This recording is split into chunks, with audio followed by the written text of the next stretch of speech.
قاری اس میں فاعل کا صیغہ ہے، اور قاری کسے کہتے ہیں؟ بولو، پڑھنے والا۔ میں اس لیے کہہ رہا ہوں چونکہ ہمارے سادہ لوگ انسان ہیں، کہیں یہ نہ ہو آپ بھی جا کر یہ لفظ استعمال کر لیں، چونکہ مقررین میں ہوتا رہتا ہے کہ لفظ ادھر ادھر استعمال ہو جاتا ہے۔ ما انا بقاری، آپ صلی اللہ علیہ وسلم نے فرمایا میں پڑھنے والا نہیں۔ کیا لفظ ہے؟ ما انا بقاری، میں پڑھنے والا نہیں۔ اگر یہاں ہم لفظ ان پڑھ استعمال کریں گے نعوذ باللہ من ذالک، تو پھر عام ایک جاہل آدمی اور پھر رسول اللہ کی طرف یہ زوم آنا جب ہم استعمال کریں گے تو یہ ویسے کفر ہے۔ اس لیے چونکہ طالب علم بیٹھے ہیں تو آپ احباب علماء بھی بیٹھے ہیں، میری ذمہ داری ہے کہ میں اس چیز کی تھوڑی سی تصحیح کر دوں۔ پیر محمد قادر شاہ الازہری رحمۃ اللہ علیہ فرماتے ہیں ما انا بقاری، جبریل امین کہتے ہیں اقرا یا رسول اللہ پڑھیے، آقا نے فرمایا ما انا بقاری، میں پڑھنے والا نہیں۔ یہ نہیں فرمایا یہاں اگر ہم یہ اگر یہ ہم کہہ دیں یہاں لفظ ان پڑھ استعمال کریں تو اس کا معنی یہ ہوگا کہ ان پڑھ ہمارے جو لفظ استعمال کچھ نہیں پڑھا ہوا، کچھ نہیں جانتا۔ لیکن ہمارے علماء نے یہ جو تفسیر لکھی نا اس کی تھوڑی سی وضاحت یہ بھی بیان کی کہ ما انا بقاری اور لفظ امی کا معنی بھی بعض اوقات لوگ ان پڑھ کر دیتے ہیں۔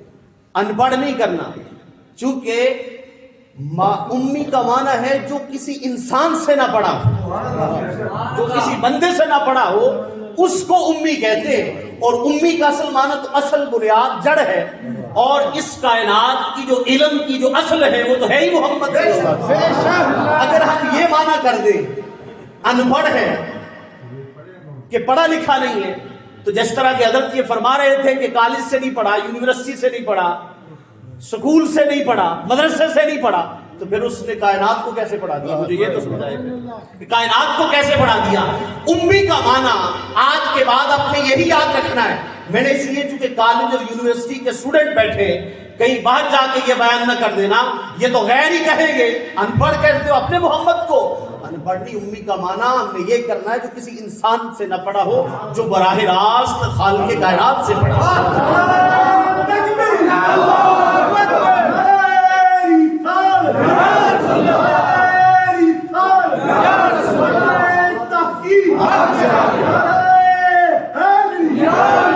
آج کل ایک تو یہ بات یاد رکھنا، اور دوسری بات اگر یہاں بھی اگر ہم یہ کر دیں معنی بقاری کا معنی یہاں بھی یہ کریں تو پھر اس آج کے پرفتن دور میں یہ یاد رکھیں، آج کے پرفتن دور میں وہ تو پہلے ہی یہ لوگ چاہتے ہیں کہ ایسے لفظ استعمال کریں، ہم کیوں کریں؟ ہمارے نبی کی تو شان سب سے اعلیٰ اور فاضل ہے۔ اور پیر کرم شاہ العزیز رحمۃ اللہ علیہ نے تفسیر ضیاء القرآن میں علامہ ثناء اللہ پانی پتی نے امام فخر الدین راضی نے دیگر اگر تفسیریں اٹھائیں، اگر آپ اس کی تفسیر میں جائیں تو اس میں یہ ہے کہ جبریل امین علیہ السلام نے فرمایا اقرا، میرے آقا نے فرمایا ما انا بقاری، میں پڑھنے والا نہیں۔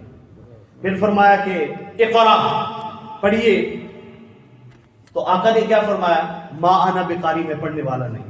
جب یہ فرمایا نا تو اصل میں راز کی بات یہ تھی کہ جبریل امین کہتے تھے اقرا پڑھیے، لیکن جب تیسری مرتبہ جبریل امین نے یہ کہا نا اقرا بسم ربک، جب پروردگار کا نام آیا تو فرمایا کہ جبریل تو اقرا کہتا ہے، رب کا نام تو لے، تو رب کا نام لے تو تاکہ میں پڑھوں اقرا بسم ربک الذی خلق، تو پھر آقا نے یہ پڑھا۔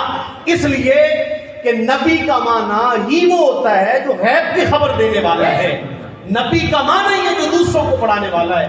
اس لیے نبی وہ ہوتا ہے جو نہ یونیورسٹی سے پڑھا، نہ کالج سے پڑھا، نہ مدرسے سے پڑھا ہے، نہ کسی سکول سے پڑھا ہے، وہ براہ راست کہاں سے پڑھا ہے؟ تاجدار کائنات الرحمن علم القرآن، رحمان